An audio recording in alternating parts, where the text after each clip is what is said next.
Edwardsville American Legion, Post 199 here in town. And I'm going to be introducing one of their members shortly. But just a really quick background. Last September, along with 12,000 other posts nationwide, the Edwardsville American Legion Post 199 celebrated 100 years since the founding of the National American Legion in September 1919 and their own founding in October of 1919. This organization has made a tremendous impact on the lives of veterans and on the communities in which they're located. It was actually founded in March of 1919, shortly after the end of World War I, when members of the American Expeditionary Force, who were still in Paris, France, gathered to form an organization that focused on veterans, service members, and communities. And interestingly, 2 months later, right here in St. Louis, Missouri, a group of 1,000 delegates from all over the country assembled on American soil for the first time on Olive and 12th Streets, now Tucker Boulevard. And at that meeting, they officially adopted the name American Legion, approved a constitution, and adopted rules for local posts. It was here that they also established the preamble for God and country.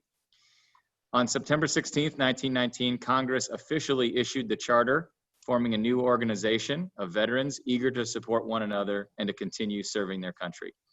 And Edwardsville's post, as I mentioned, was chartered on October 24th, 1919. And 4 years later, they purchased the scenic 50 acres of rolling green space and trees, where it has been located ever since. As most of you know, the 9-hole golf course, which is open to the public, was built by Legion members in the 1960s, and a 350-seat banquet facility available for rentals was recently renovated. For decades, the Edwardsville Post was active in the Legion baseball program, and a tribute marker on the grounds proudly honors the 1998 Post 199 team, which won the American Legion World Series. I actually was the announcer. I wasn't on the team, but I was the announcer for the team that year. To have a conversation with me about the American Legion, Post 199, the services it provides, and to illustrate how we as a community can support this organization, I'm honored to welcome retired U.S. Air Force veteran Larry Miller. He's a past district commander and current sergeant at arms and district finance officer for the American Legion. He's also the commander for the Edwardsville VFW. Edwardsville Rotary, please give a warm round of applause for Larry Miller.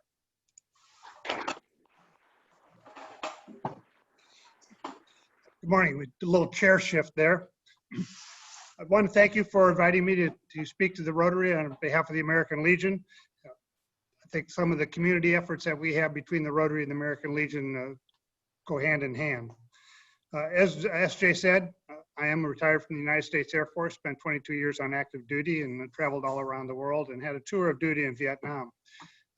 I've been involved in the American Legion for 16 years now, and I'm a paid up for life member, and in our acronym world, I'm a PUFL, which is paid up for life. Some of the history of the American Legion, SJ touched on briefly, but it was important that the American Legion was founded because when the World War I veterans were coming back, some of them didn't, and some of them came back missing limbs. The American Legion wanted to be formed to provide Veterans Affairs activities or Veterans Affairs assistance to them, which I'll talk to in a minute. The American Legion is organized nationally and their headquarters in Indianapolis, Indiana. There's 55 departments. Basically, a department is a state. We also have a department in France, Washington, D.C., the Philippines, and there's some other places that I don't remember, but I'm more concerned with Illinois. The American Legion family consists of the American Legion and the American Legion Auxiliary, the Sons of the American Legion, and American Legion Riders. It's also organized in departments as a state. In the state of Illinois, we have 5 divisions geographically. We're in Division 5, basically all the state of Illinois below Interstate 70. And we also have 23 districts. And the 22nd district I'm past commander of and finance officer covers Madison, Bound, St. Clair, Monroe, and Washington counties. The American Legion was founded on 4 pillars. Those 4 are veteran rehabilitation, children and youth, Americanism, and a strong national defense. We'll talk a little bit about veterans and veteran rehabilitation. In 1921, the Legion led an effort to create the U.S. Veterans Bureau, which later became the Veterans Administration. In 1944, President Franklin Roosevelt signed the GI Bill, which was originally called the Servicemen's Readjustment Act. And 6 months prior to that, the American Legion had wrote the first draft of what became the GI Bill of Rights. In the veteran rehabilitation, we advocate for veterans and their processing of claims for their service-connected disabilities and assist those veterans navigate the complex road of claim processing through the Veterans Administration. A lot of veterans feel they can go on their own and do that they're smart, they know how to use computers, but there's a lot of pitfalls when you're dealing with the Veterans Administration, and having a veteran service organization such as the American Legion help navigate through that complex road is very beneficial to get claims processed quickly and on the first time.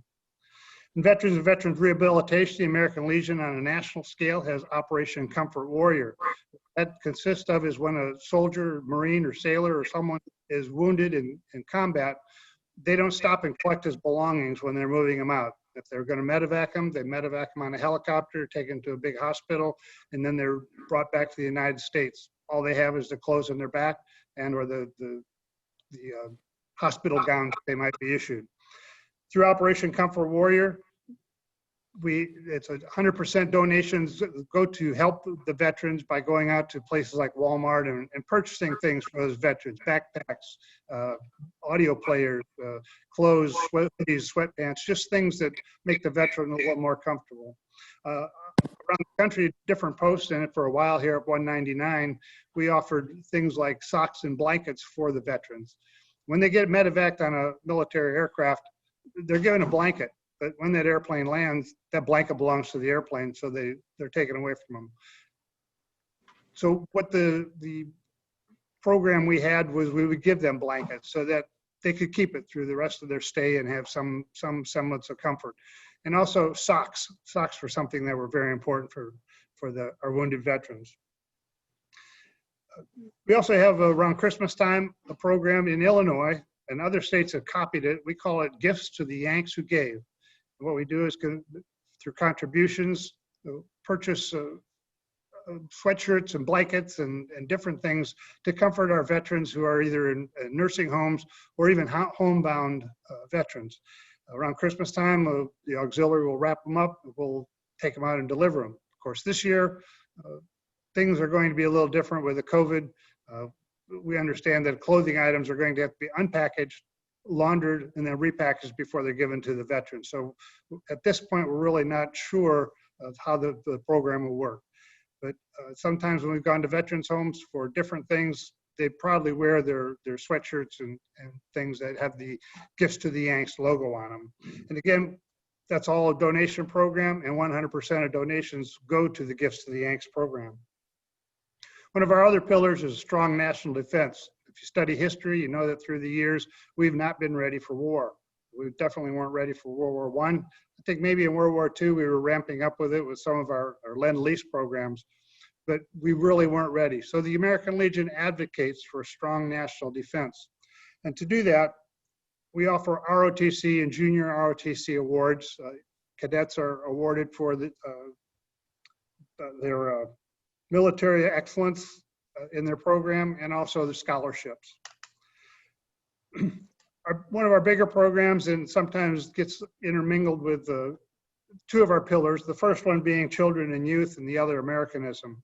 And children and youth, again, when it got started when the veterans were coming back from World War I, or they didn't come back, we wanted to make sure that we were working to support those children and families. So that's been going on for some time.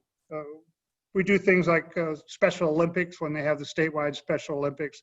A lot of American Legion volunteers go up there. Just things to balance a program for their physical, emotional, intellectual, and spiritual needs. We also support heavily the Children's Miracle Network. Marie Osmond once said, well, one of the most rewarding experiences in which we can engage is assisting children in their health challenges.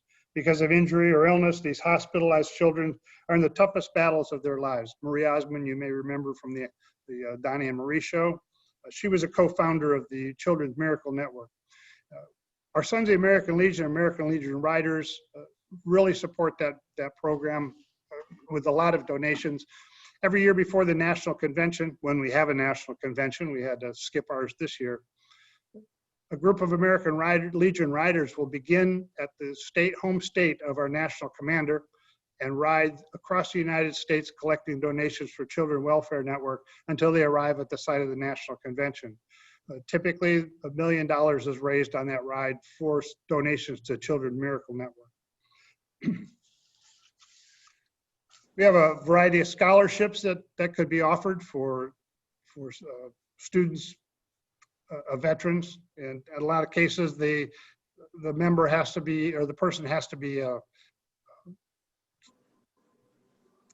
who died on active duty, as it was a prisoner of war or missing in action. And some of the service era veterans, like Korean War veterans, there's organizations that will support them. Americanism is probably the biggest thing that we involve ourselves with in the American Legion. We're willing to present programs on flag etiquette to schools. We also have Americanism essay contest. Your student of the month probably doesn't qualify since she's in high school, but the essay contest is for 6th to 8th grades. And that's generally sponsored or run by our auxiliary. And information is available at the Legion website at legion.org. We also offer a school award medal program. A boy and girl from a graduating class from elementary or high school who've demonstrated the qualities of citizenship and true Americanism through their behavior and exemplify the image of courage, honor, leadership, patriotism, scholarship, and service.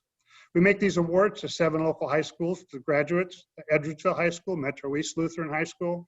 We also recognize 8th grade graduates from Lincoln and Liberty Middle School, Trinity Lutheran School, St. Boniface and St. Mary's School. It's always a treat to go to the awards programs and present those medals. Baseball, as SJ indicated, we were the 1998 national champions. Unfortunately, in the past couple of years, we were unable to recruit players, and so we had to disband our program. It's something that we would really like to get going, get started up again, but at this point we need a coach and players. One of the very first youth programs to be recognized by the American Legion at their first national convention in Minneapolis in November of 1919 was Boy Scouts. It was the first youth program that we supported. We present a certificate of achievement to boys that are achieving the Eagle Scout, and generally in our area, that's just the Eagle Scout, but for areas that have venturing, their Summit Award winners, which is equivalent to Eagle Scout, we present awards to them as well. This year, the Eagle Project, not this year, but last year, we had an Eagle Project from a scout that meets there, from a troop that meets there, First Christian Church, to build flag retirement boxes. You may see one there in the lobby if you go out, when you go out of the large meeting room off to the left, a little aisle way, a red box with a blue cover. He built 4 of those. Again, one at First Christian Church, one here at our Legion post, and one at Lowe's, and one at Home Depot. I personally emptied the one at Home Depot 4 times. I mean, emptied it because it was full. We've had flags from at Lowe's that's been emptied twice. Our post here, we've emptied it several times, and I need to get over to First Christian and see if there's any to get out of there. It was a needed project because of the popularity of them and the amount of flags that we are collecting from there. People are sorely looking for places to retire their flags. It's kind of interesting, the last time I went to Lowe's, whoever put the flags in there folded every single one of them in the triangle, including the little stick flags you might see, and they're kind of small, but I'm hoping that flag etiquette and was being taught to that person who did that. So I was really happy to see that. One of the programs that we also support is a high school oratorical contest, or what we now call the American Legion High School Oratorical Scholarship Program, a constitutional speech program. The first place winner at the national level is awarded $30,000 for scholarship. It's for high school students from grades 9 to 12 or homeschooled students that are in one of those grade levels. The first department level competition was held in Missouri in the 1935-1936 school year, and by 1938 it was instituted as a national program. In our area, we had the contest in January for our division. Again, the 5th division is all of Illinois south of I-70. In the winter from that, well, we generally advance 6 winners or 6 students to the state competition, and I believe it'll be in Springfield this year, the first weekend in March. Some of the problems we've run into getting students from Edwardsville is that apparently is the same weekend that they have a forensic speech competition. What it consists of is the students present 2 presentations. The first one is an 8 to 10 minute presentation, written, prepared on some aspect of the Constitution, whatever aspect they choose, as long as it pertains to the Constitution. The second item, there is prior to the contest, there's 4 topics that are generally chosen that the students are aware of, but they won't know which one of those 4 they'll be speaking on until they actually get to the competition. And those are some from the past several years have been speaking on one of the amendments to the Constitution. The big speech, the oratorical, the main one is an 8 to 10 minute presentation, and the other prepared topics are 3 to 5 minutes. Students aren't allowed to use any kind of note cards, and we try and keep the rooms quiet so there's no distraction. I'm really impressed by having watched some of these students progress at our division level and also going to state level. And if you go out to legion.org/oratorical, there's an opportunity to look at some of the past winners. And if you think that some of our youth are lacking in their communication skills, listening to these people blow me away. I'm just totally blown out of the water by some of their presentations. That's a high school oratorical contest. We also offer an Illinois Premier Boys State. We call it Illinois Premier because the program was 3 engineers. And the reason they started it was Young Pioneer Camps, a socialist type activity, socialist inspired Young Pioneers Camps. They started the oratorical contest to counter the membership in that. And Hayes Kennedy, Harold Card, and Matthew Murphy organized the first Boys State at State Fairgrounds in Springfield. We used Premier as we were the first ones. The American Legion Auxiliary sponsors a similar but separate program for young girls called Girls State. At Boys State, participants learn the rights, privileges, and responsibilities of citizenship. Although fictional political parties are created and the citizens are randomly assigned to one, Boys State is nonpartisan in the sense of U.S. politics or Illinois political parties. The hands-on political and government elements of the program center around creating and facilitating city, county, and state governments.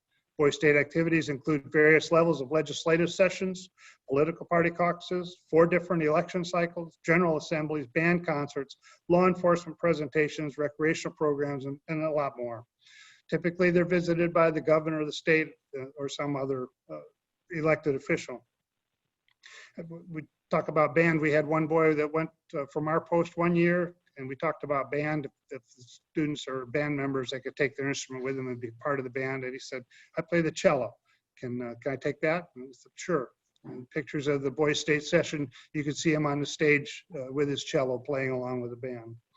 American Legion posts select high school juniors to attend the program, which is in the second weekend of June, right after their junior year.